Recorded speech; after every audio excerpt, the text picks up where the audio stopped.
नमस्कार।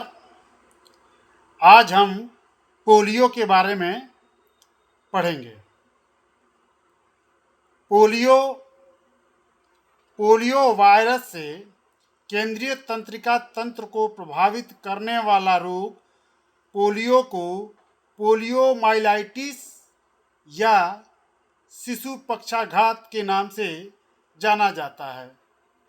ठीक, इसको शिशु पक्षाघात के नाम से भी जाना जाता है। यह 5 वर्ष के बच्चे को प्रभावित करता है। 5 वर्ष तक के बच्चे को प्रभावित करता है, इसलिए इसको शिशु पक्षाघात के नाम से जाना जाता है। ये छूट गया, लिखा नहीं गया है, इसको याद रखिएगा। यह रोग के रूप में जर्मन चिकित्सक, उनका नाम था जैकब हेन ने इसको 1840 ईस्वी में रोग की श्रेणी में शामिल किया था। ठीक, यह 3 प्रकार का होता है, टाइप 1, टाइप 2 और टाइप 3।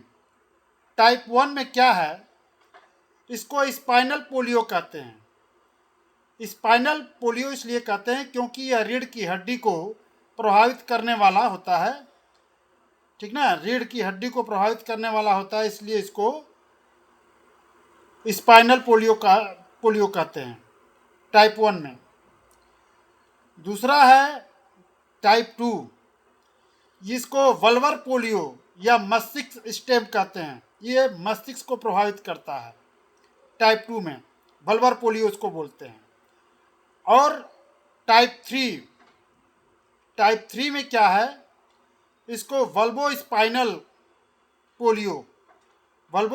पोलियो का मतलब ये हुआ कि ये दोनों पोलियो, यानी कि स्पाइनल और मस्तिष्क दोनों को प्रभावित करने वाला है, तो इसको वल्वोस्पाइनल पोलियो नाम दिया गया है। बिना लक्षण वाले लोगों की संख्या 95 से 99% होती है, जिसको सब क्लिनिकल पोलियो कहा जाता है। सब क्लिनिकल पोलियो में क्या होता है कि ये बिना लक्षण वाले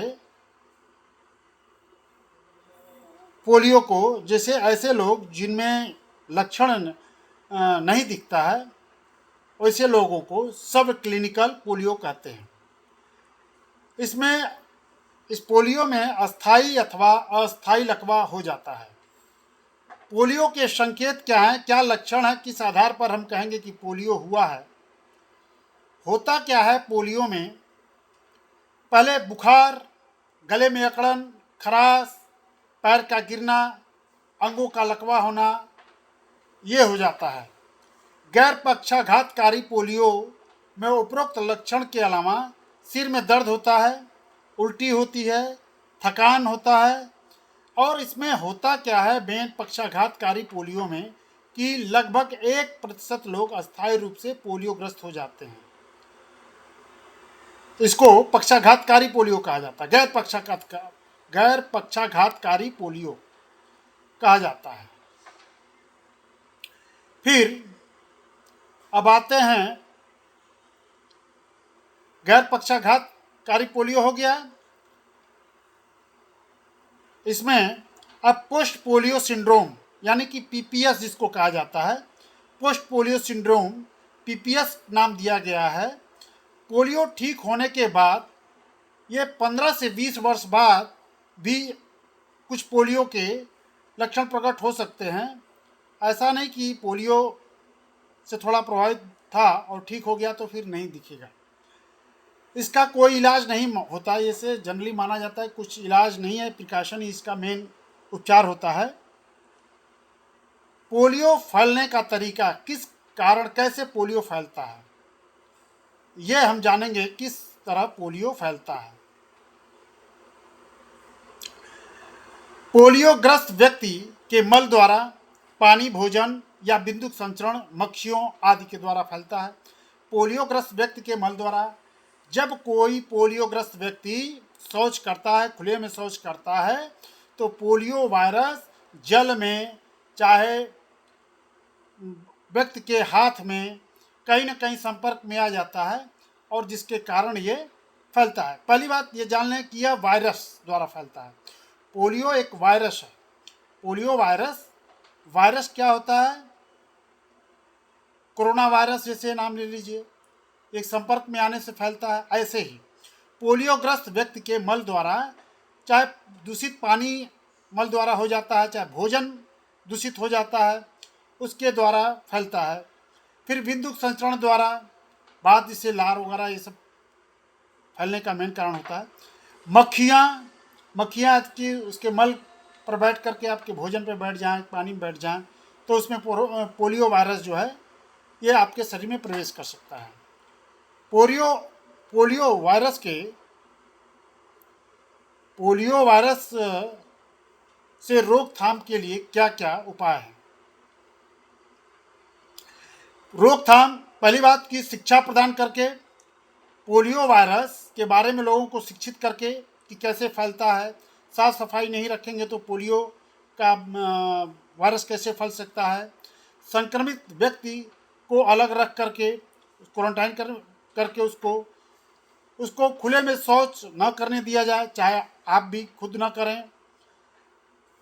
साफ सफाई। फिर दूसरा क्या है? साल्क टीका। इसमें इंजेक्शन द्वारा जो वैक्सीन दिया जाता है उसको साल्क टीका कहा जाता है। साल्क टीका याद रखिएगा। इसको IPV भी कहते हैं। और Savin oral live attendant vaccine, एक बार फिर देख लें, Savin oral live attendant vaccine, इसको OPV कहते हैं। इसके द्वारा आप पोलियो से ग्रसित होने से किसी को बचा सकते हैं। कुछ ग्लोबल में दिए जाते हैं। भारत को ऐसा माना जाता है कि अब पोलियो मुक्त हो गया है। ये बहुत बड़ी उपलब्धि है। हमारे वैज्ञानिकों को कोटि कोटि धन्यवाद जिन्होंने इसका वैक्सीन खोजा। दूसरी बात, डॉक्टर को और जो सहयोगी टीम के सदस्य थे जिनके अभियान द्वारा भारत को पोलियो मुक्त किया गया, उनके लिए, उस कार्य के लिए उनको कोटि कोटि धन्यवाद। अब आप लोगों से ये अनुरोध है कि आप लोग इसको एक बार दोबारा पढ़ें और लाइक करें, सब्सक्राइब करें और शेयर करें। धन्यवाद।